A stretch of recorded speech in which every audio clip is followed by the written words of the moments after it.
certainly anytime you lose, we had an opportunity to make some plays there on the last drive and still get it done. But I thought the guys played hard.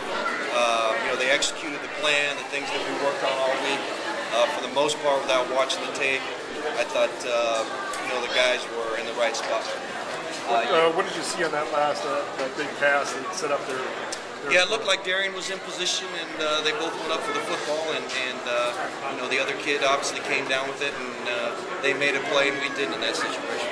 Well, our front, could put pressure on offensive line from a rush standpoint, and we felt like coming into the game that was going to be very important, even though they got rid of the ball very quick. There was going to be some down and distance. We felt like maybe we could do some things up front to put pressure on the quarterback, and we got some hurries and got some holding calls, so I think we got out of what we wanted out of that. Is there a sense you sort of end up, you leave here having wasted a great effort by your guys? We're disappointed we lost. We're in this as a team, and there's no more victories. I told the guys all week it was going to come down to the last drive. I just knew it was going to be that kind of game on the road, opening the Pac-10. Arizona's a very talented team offensively, and they got a very skilled quarterback and skilled receivers, and knew it was going to be that kind of game, and they came up and made plays at the end of the game for the big guy. Chris played fairly consistent from what I could see. He missed one tackle in the open fields that I remember, but for the most part, I thought he communicated well out there and was in the right spots from a coverage standpoint. I just did what Coach Pendergast wanted me to do. I tried to execute, and I felt like I played a pretty good game. And then to lose like that, man, makes it hurt.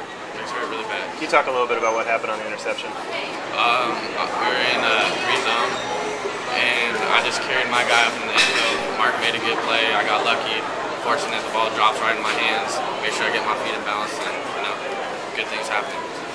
We knew it was going to be a grinder. We knew it was going to be a battle for 4 quarters. We're going to be kicking ourselves tomorrow when we look at the film and see the touchdowns we could have made, plays that were left out there.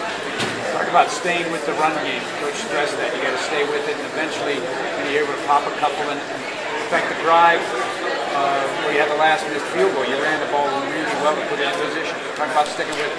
I think that was essential to our success that we did have on offense. How frustrating is it knowing one play here or one play there? In games like this, that's the difference. Yeah, it's terrible. To lose a game like that by one, we were up the whole game. It's tough. It's really tough. Going into the bye, what do you do to move on from this? Get back to our fundamentals, get back to basics. Come out in 2 weeks against UCLA ready to go.